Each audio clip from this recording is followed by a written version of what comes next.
আজকে আমি আপনাদেরকে একটা কথা বলি, এই যে আমরা নির্বাচনে ক্ষমতায় আসতে পারলাম না, অনেকের কিন্তু মন খারাপ, আমি এটা জানি। আজকেও দুইজন আমাকে নামাজের পরে যায় বলতেছে, হুজুর কি হইলো, আমরা এত পরিশ্রম করলাম কিন্তু ক্ষমতায় তো আমরা আসতে পারলাম না। আচ্ছা, আপনাদের কাছে আমার প্রশ্ন, আমরা কি ক্ষমতায় যাওয়ার জন্য কাজ করি না আমরা লোক তৈরি করার জন্য কাজ করি? এত আসতে বললে হবে না, সবাই স্বীকার করতে হবে। আমরা কি ক্ষমতার জন্য কাজ করি না লোক তৈরি করার জন্য কাজ করি? আল্লাহ পাক বলছেন, উখরিজাত লিন-নাস তা'মুরুনা বিল মা'রুফ ওয়া তানহাউনা আনিল মুনকার। তোমাদেরকে অসংখ্য মানুষ থেকে আমি আল্লাহ বের করে আনছি। কেন এনেছি? তোমাদের দায়িত্ব হলো তা'মুরুনা বিল মা'রুফ, মানুষকে ভালো কাজের আদেশ দিবা, মন্দ কাজ দেখলে সেখানে কি দিবা? বাধা দিবা। এই কাজ কি যুগের জন্য সীমিত না এটা কিয়ামত পর্যন্ত চলবে? হযরত আদম আলাইহিস সালাম তিনি কিন্তু শরীয়তের নবী ছিলেন না। শরীয়ত শুরু হয়েছে হযরতে নূহ আলাইহিস সালাম থেকে। তা আপনাদের কাছে জানতে চাই, হযরতে নূহ আলাইহিস সালাম যে দাওয়াত দিলেন, ওনার দাওয়াত কি সবাই গ্রহণ করছে? ওনার ছেলেই তো গ্রহণ করে নাই, তো উনি কি মন খারাপ করে ঘরে বসে গেছে নাকি? হযরত ইব্রাহিম আলাইহিস সালামের দাওয়াত তো তার আব্বা আম্মা গ্রহণ করে নাই। হযরতে লূত আলাইহিস সালামের দাওয়াত তার স্ত্রী গ্রহণ করে নাই।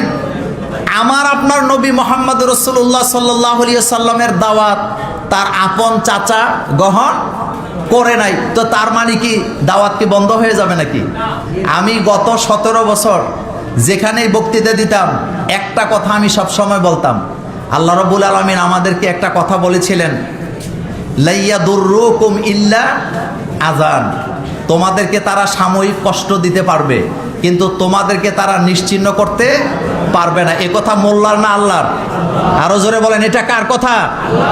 আল্লাহ বলতেছে তোমাদেরকে তারা সাময়িক কষ্ট দিতে পারবে কিন্তু তোমাদেরকে তারা দমাতেও পারবে না, থামাতেও পারবে না, নিশ্চিহ্ন করতে পারবে না। সুতরাং আজকের এই প্রোগ্রামে আপনাদের সামনে একটা কথাই বলি, আমাদেরকে বাধা দেওয়া হবে, থামাইতে চেষ্টা করা হবে, নিশ্চিহ্ন করার চেষ্টা করা হবে। আমাদের পরীক্ষা চলবে ততদিন, কিয়ামত হবে না যতদিন। এরপরও আমরা ইসলামের দাওয়াতি কাজ থেকে এক চুলো দূরে সরে যাব না ইনশাআল্লাহ। সর্বশেষ কথা আপনাদের জন্য, সেটি হলো আমাদের কাজ হলো দাওয়াত দেওয়া। কোরআনুল কারীম আমাদেরকে দাওয়াত খাইতে বলছে না দাওয়াত দিতে বলছে? এত আস্তে গেলে হইবনি। দাওয়াত খাইতে বলছে না দিতে বলছে? তো দাওয়াত, আর আমাদের বাংলাদেশে মোটামুটি হুজুরেরা দাওয়াত দেওয়ার বিষয়টা এক সাইডে রাইখা কোন দিকে বেশি মনোযোগ দিছে? খাওয়ার দিকে। কারণ খাইলে লাভ আছে, খাইলে টাকাও পাওয়া যাবে, আবার কি কয় মজার মজার খাবারও পাওয়া যাবে। আমি আপনাদেরকে একটা কথা বলি, ছাত্র জীবনে আমার এক ওস্তাদ একটা গল্প বলছিলেন। সেটা হলো, এক হুজুর তার 5 বছরের বাচ্চাকে নিয়ে গেছে দাওয়াত খাইতে। তো 5 বছরের বাচ্চা এখন খুব মজার মজার খাবার খাইছে। খাবারের পরে মুনাজাত হবে, আরো অনেক আলেম ওলামা আছে।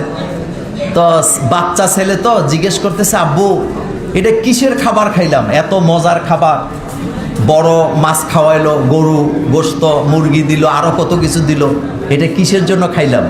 তো বাবা বলতেছে, বাবা মানুষ মারা গেছে সেই জন্য খাইছো। তো ছোট বাচ্চা তো সে ভাবছে যে মানুষ মরলেই বোধহয় খাওয়া যায়। এখন মুনাজাত যখন ধরছে, হুজুর দোয়া করতেছে, আল্লাহ সাহেবে দাওয়াতের আব্বাকে জান্নাতে উঁচু মাকাম দান করো।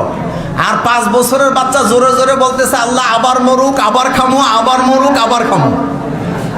আমাদের বাংলাদেশে আমরা যারা ইমামতি করি, আমারে দিয়ে বলি, আমি অন্যকে নিয়ে কথা বলি না, আমাদের একটা ট্রেডিশন হলো আমরা দাওয়াত দিতে রাজি না, আমরা দাওয়াতটা খাইতে রাজি আছি। যার কারণে আমাদের অবস্থা খুবই করুণ অবস্থায় আছে।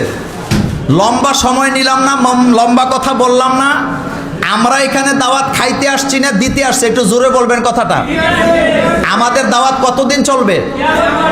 কিয়ামত পর্যন্ত। আমরা আমাদের পদ্ধতিতে আমরা দাওয়াত দিয়ে যাব।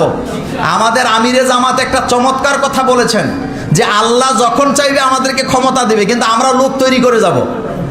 আমরা লোক তৈরি করে যাব।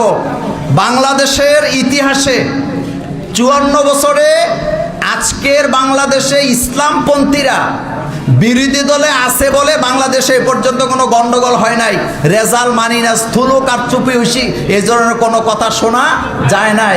কারণ আমিরে জামাত স্পষ্ট বলেছেন, আমরা যদি এটা করতে যাই তাহলে তৃতীয় পক্ষ সুযোগটা কি নিবেন।